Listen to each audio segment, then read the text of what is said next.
Je m'adresse à Richard Bunot, qui est lui aussi de la même édition, qui est lauréat lui aussi de l'édition de Martinique en 2018 et qui avait eu le prix Coup de cœur pour son poème. Richard, tu es avec nous? Je suis là. Alors, je vais te présenter brièvement. Tu es un poète qui a écrit, qui a publié depuis La Différence. La même question qu'à Karine à la base, as-tu été surpris de voir ce poème être primé? Oui, au fait, la première réaction, en fait, je me suis retourné pour voir s'il n'y avait pas quelqu'un qui avait le même nom et le même prénom que moi. Je me suis dit, mais ça ne peut pas être moi. C'est vrai que, donc, du coup, je crois que c'est, comment il s'appelle, Madame Cage qui a dû à 2 reprises m'appeler. Est-ce que Richard Brunet est dans la salle? Et lorsque j'ai vu que personne d'autre ne s'est levé, je me suis dit, ben, il s'agit bien de moi. Mais Et là, pourquoi? je me suis dit, vas-y. Non, non, non, continue. Et là, je me suis mis debout et je me suis dit, bon, ben, il va falloir trouver la force pour y aller. Parce que se mettre debout, c'est quelque chose, mais se déplacer pour aller recevoir le prix, moi qui suis sportif, je pense que ce jour-là, mes gens m'ont dit, attention, attention, il va falloir qu'on prenne le temps pour y arriver. Alors, ce poème, il est Ma réalité révélée, c'est le Mmh. titre du poème, et il est Oui, particulier parce que dans, dans, au début du poème, en fait, tu évoques plusieurs sentiments qui sont très forts, des sentiments, tu t'adresses directement à celui qui lit, tu l'interpelles, tu évoques plusieurs sentiments de rejet, la souffrance, et tout le monde pourrait s'identifier à ces sentiments. Et la chute du poème est incroyable, puisque la chute du poème, en fait, est beaucoup plus précise que tout ce qui précédait et révèle ce à quoi s'identifie finalement celui qui parle. Et dans ce cadre, il s'agit donc d'un homosexuel. Et en Martinique, je ne crois pas avoir lu un poème qui, qui est diffusé au grand public et qui abordait cette thématique de la différence.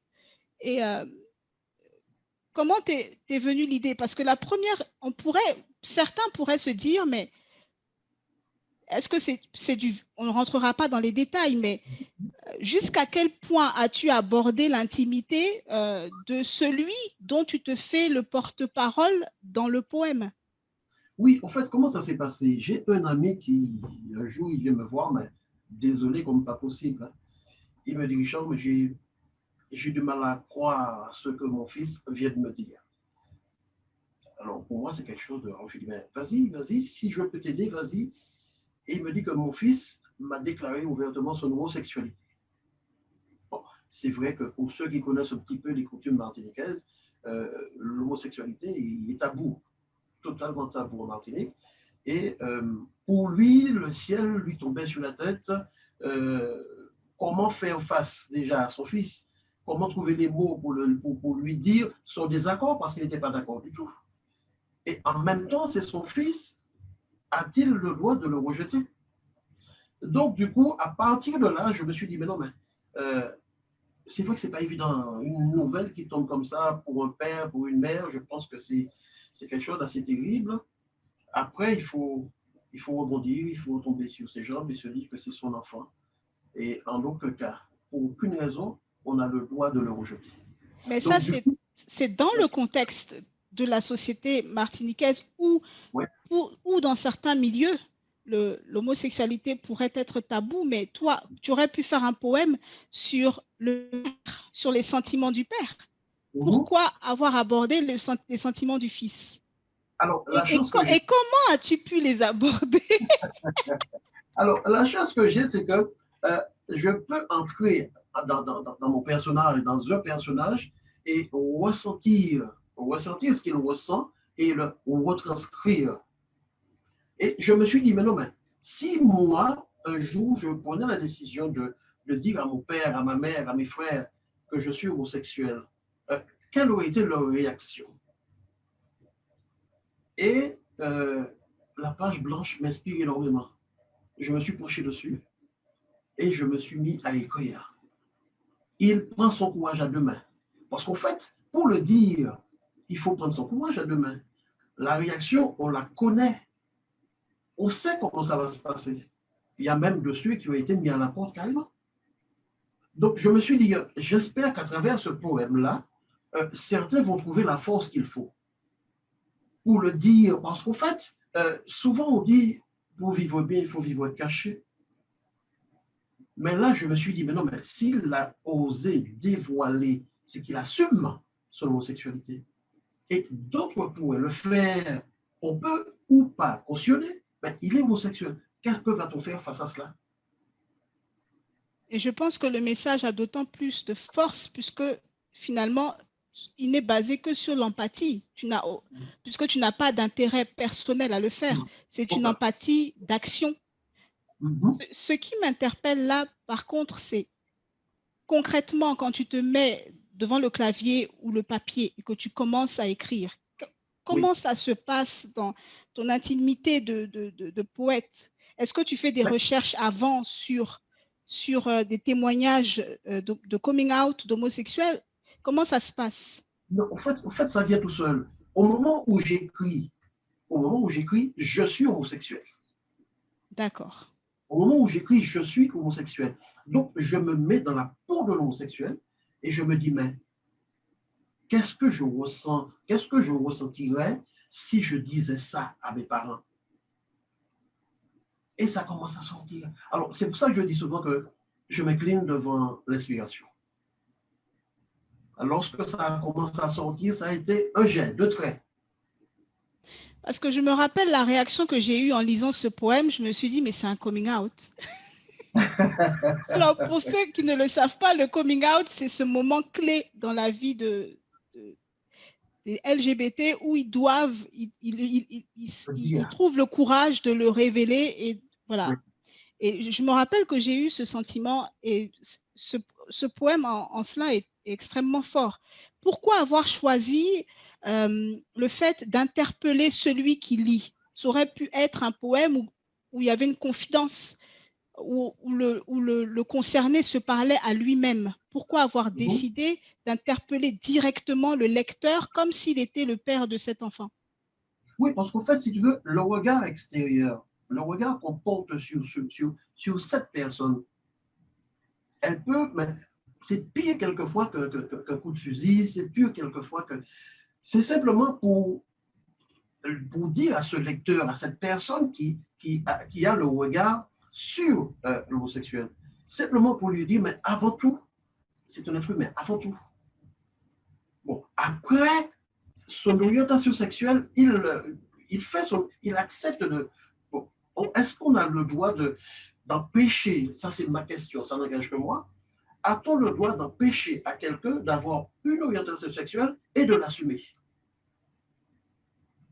Donc, j'ai interpellé mon lecteur en lui disant, mais tu poses un regard sur lui, mais tu n'as pas le droit ni de le condamner, ni de le juger, ni de le condamner. Le regard que tu poses sur lui, ça doit être un regard tout simplement comme on regarderait un hétérosexuel ou voilà. Donc, on regarde, oui, ça s'arrête là. Mais malheureusement, le jugement, il est là. Et après le jugement, il y a la condamnation. Alors, je vais lire un extrait de ton poème.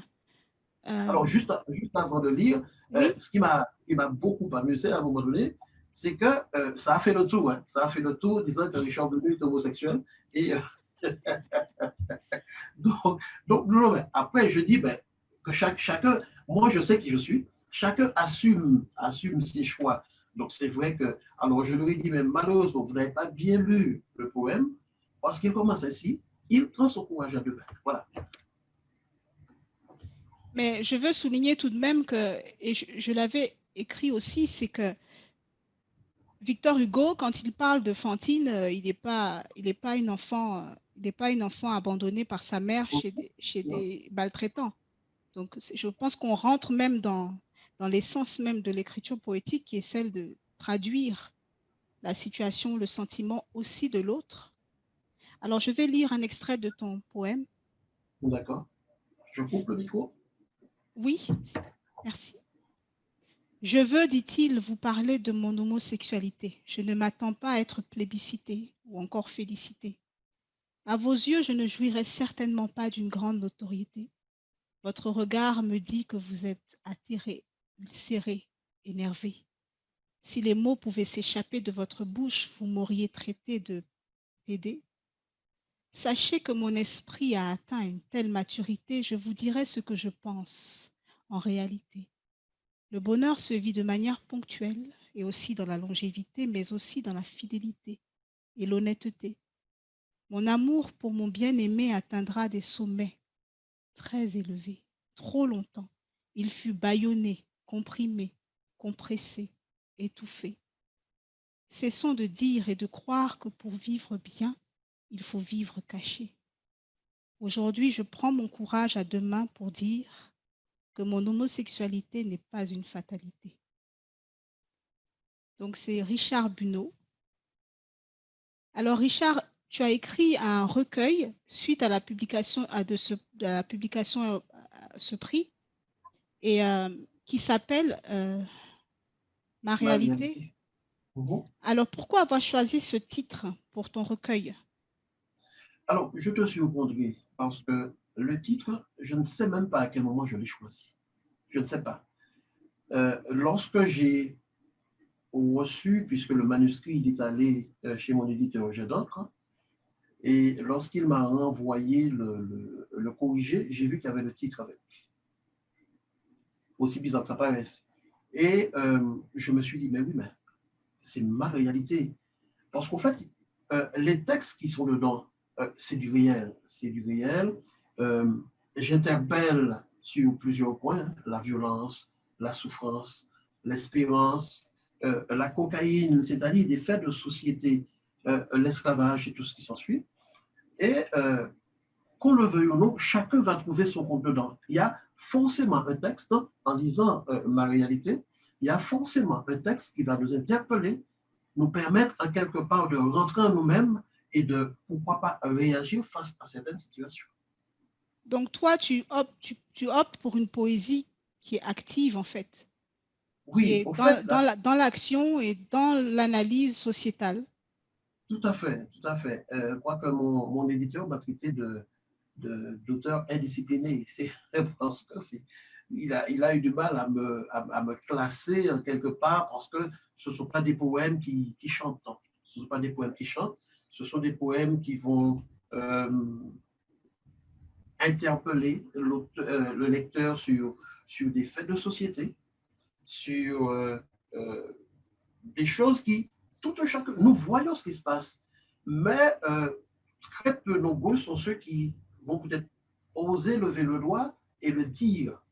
Parce qu'en le disant, on s'engage. En le disant, on est catalogué. En le disant, je dirais, on prend même quelques risques quelquefois de dire certaines choses, de dévoiler certaines choses. Donc Mais là, bon, on rentre dans les limites de c'est ça. l'intimité, Oui, parce que comme je dis d'expressivité de souvent, l'intimité. je suis pas dans l'affrontement, je suis pas dans le jugement, je suis simplement dans l'interpellation. C'est-à-dire, je suis prêt à ouvrir le débat et de dire aux autres, mais oui, ben, oui, à un moment donné, il va falloir s'asseoir. Et puis, par exemple, la violence, j'ai traité de la violence. Mais quand nous voyons comment ça monte en flèche, à un moment donné, il va falloir que nous puissions prendre des décisions, en tout cas ceux qui ont le pouvoir de décision, pour savoir, pour se dire, mais où on va, jusqu'où ça va s'arrêter et quand ça va s'arrêter, si un jour ça doit s'arrêter. Ok, donc c'est vraiment ta signature. Toi, tu interpelles. Tout à fait. Merci beaucoup, Richard.